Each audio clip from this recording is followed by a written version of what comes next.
Salut à tous, ravi de retrouver sur canalturf.com pour évoquer les réunions de ce mercredi 2 février.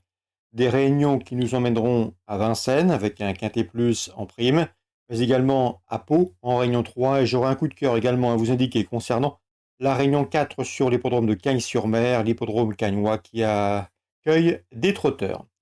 On va commencer par le quintet de ce mercredi 2 février. J'en profite également pour vous indiquer qu'il vous est possible, comme tous les jours, de liker et de partager ce programme via nos différents réseaux sociaux. Vous en avez désormais l'habitude. Donc pour ce quintet, prix de Chambéry, j'aime beaucoup un cheval qui nous arrive de Scandinavie, c'est le numéro 14, Empty Oscar, un cheval qui possède de solides références en Suède. Il a notamment concouru et brillé dans des lots de bonne facture. Pour ses débuts dans l'Hexagone, je le pense capable de dicter sa loi. On peut lui opposer le numéro 11, Gourou, qui n'est pas un modèle de sagesse, certes, mais qui a bien gagné dernièrement le prix de Joinville. Le 11 janvier, il devrait logiquement répéter. Le numéro 16, Jinko de Roussoir, fait face à un engagement très intéressant en gain. Un cheval ménager, estimé et doué. Il compte déjà 10 victoires en une vingtaine de courses courues. Confié à Éric Raffin pour ce bel engagement, il devrait répondre présent. Le 15, Gims du Plessis, reste également sur une victoire, comme Empty Oscar ou encore Gourou, nos deux préférés. Une victoire obtenue dernièrement à Cordemais. Mais pas d'inquiétude, il a également remporté sa course sur la grande piste de Vincennes, donc le profil de l'anneau Vincennes et du parcours ne devrait pas le déranger. Lui aussi mérite crédit. Pour les places, je me méfierais du numéro 10, Mr. Donald, qui pour ses débuts en France avait pris une bonne deuxième place sur l'hippodrome de Rouen-Mocanchi. Ensuite, il s'est rapidement montré fautif 13 jours plus tard à Vincennes. Il faut le reprendre, car il avait des lignes intéressantes avec Empty Oscar en Scandinavie, et notamment l'été dernier à Jägersro. Le 12 dans cette épreuve, c'est Jason Dragon, un cheval qui a brillé en Allemagne, certes, mais pas que. Il a gagné l'été dernier sur l'hippodrome d'Anguin et plus récemment sur l'hippodrome de Vincennes au mois d'octobre. Le problème avec lui, c'est peut-être la grande piste, mais à mon avis, il peut parfaitement s'en accommoder et briguer ici une bonne place. Attention également au numéro 5, Apocalypse Herré, qui pour ses débuts à Vincennes a pris une deuxième place à plus de 80 contre 1. Ce jour-là, le cheval dominait 4 de ses adversaires du jour. On s'en méfiera, une confirmation est ici attendue, mais à mon avis, l'opposition me semble plus relevée que la dernière fois, raison pour laquelle je l'ai retenu en fin de sélection. Le numéro 7, Génial au fort, n'a pas eu le rendement escompté cet hiver. Il a couru que 4 fois depuis le lancement du meeting, seulement une troisième place à son actif. Mais au regard de ses chronos, au regard de ses valeurs affichées par le passé, il sera à mon avis imprudent de l'écarter et de le condamner hâtivement. Résumé chiffré, 14, 11, 16, 15, devant le 10, le 12, le 5 et le numéro 7. On va poursuivre maintenant le programme de Vincennes. Dans la deuxième, j'aime beaucoup le 205, Everick Viking, un cheval estimé par son entraîneur Didier Brouillet, un cheval qui est toujours à la recherche d'une première victoire, mais il compte 5 podiums en autant de courses courues. Ce cheval me semble ici en mesure de jouer la victoire, il le mériterait amplement. On peut lui opposer le numéro 2, Ivanov, qu'il convient de racheter, il reste sur 2 disqualifications, mais il s'est fait remarquer, c'est un cheval de qualité qui devrait se plaire sur ce parcours réduit. 205 et 202. Concernant la suivante, je vous recommande le 305 Jordanie, qui pour ses débuts en compétition a bien gagné dernièrement à Vincennes sur le tracé proposé, faisant sensation ce jour-là. Je pense qu'elle peut confirmer, même si ce jour-là, elle dominait de peu le 307.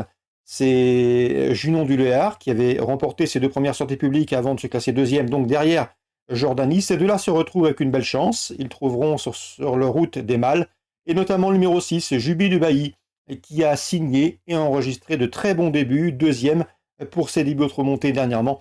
À mon avis, c'est le principal danger pour Jordanie et pour Junon du Léard, 305, 307, 306, mes 3 préférés pour ce 3e rendez-vous à Vincennes. On peut parler également de la 8e. J'aime beaucoup le 803, Céleste Bride, qui sera intéressant à juger à ce niveau, et qui reste sur 3 victoires en Italie, à Naples pour être plus précis, et qui, à mon avis, peut parfaitement confirmer ici, a fortiori, avec Jean-Michel Bazir dans le sulky. Le 803, Céleste Bride. On peut lui poser les 2 Bijon, les 2 pensionnaires de Christian Bijon, le 1 Is Magic Offer à racheter, et le numéro 6 Indy Offer qui reste sur 2 prestations dignes d'intérêt. 803, 801 et 806 pour mes 3 préférés dans cette compétition. La 8e. Concernant Pau maintenant, en réunion 3, j'ai pu m'en converser avec Thierry de Laurière, il présente le 207 de la Garde. Je l'ai senti relativement confiant, d'après lui, aucune ombre au tableau Le cheval doit pouvoir se mettre en évidence, lui qui avait d'ailleurs remporté cette course l'an dernier avec une autre Lagarde. Le 207, Irène de Lagarde me semble en mesure de s'imposer. Je lui poserai le 201 dans cette épreuve, c'est Mendelssohn qui fait face également à un engagement intéressant qui devra en tirer profit. Différence de poids toutefois, 61 kg pour Irène de Lagarde et 68 pour le 201 Mendelssohn. Mes préférés, 207-201 pour d'éventuels couplets.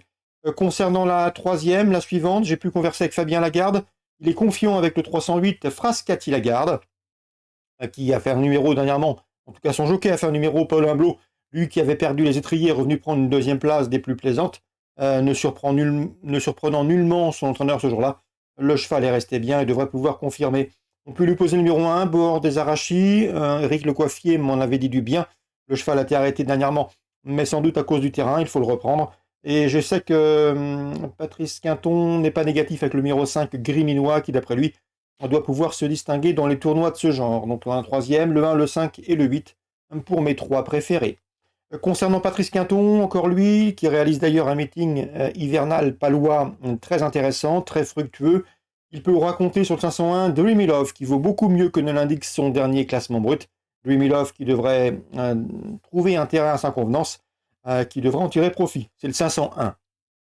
Concernant la 8e, j'aime beaucoup le 809 Maxi Chan, qui m'avait bien plu à l'occasion de sa deuxième place obtenue sur le tracé proposé, où elle n'était devancée ce jour-là que par Glaire, qui a depuis remporté un quintet, et ce très plaisamment à Cagnes-sur-Mer. Une deuxième place, donc, qui l'autorise ici à briguer la victoire. D'autant que ce jour-là, Maxi Shine devançait 4 de ses rivaux du jour. Depuis, Maxi Shine s'est classé 5e d'un autre handicap référence disputé le 10 janvier, étant dominé par le numéro 7, Dream City, ou encore Balle Réelle, le numéro 11, qui se classait 3e et 4e, donc devant Maxi Shine 5e. Mais je pense qu'à la faveur d'un bon numéro dans les stalles, c'est le cas ici, ce 809, Maxi Shine peut dicter sa loi. En tout cas, selon moi, il en a les moyens. Donc à Pau, Réunion 3, on résume tout ça rapidement. 207-201, la 3e 1-5-8, la 5e 501, la 8e 9, 7 et 11. Petit mot sur Cagnes Réunion 4, j'aurai un coup de cœur dans l'épreuve d'ouverture. Il s'agira du 101 Jazzy Touch, présenté Loris Garcia. Jazzy Touch qui est régulier, qui fait face à un engagement très intéressant, qui a priori trouve une opposition dans ses corps. Donc ce sera ma préférence, le 101 Jazzy et Touch. Voilà pour les infos de ce mercredi 2 février. Bonjour à tous, rendez-vous demain pour un nouveau programme et n'oubliez pas de liker et de partager ce programme.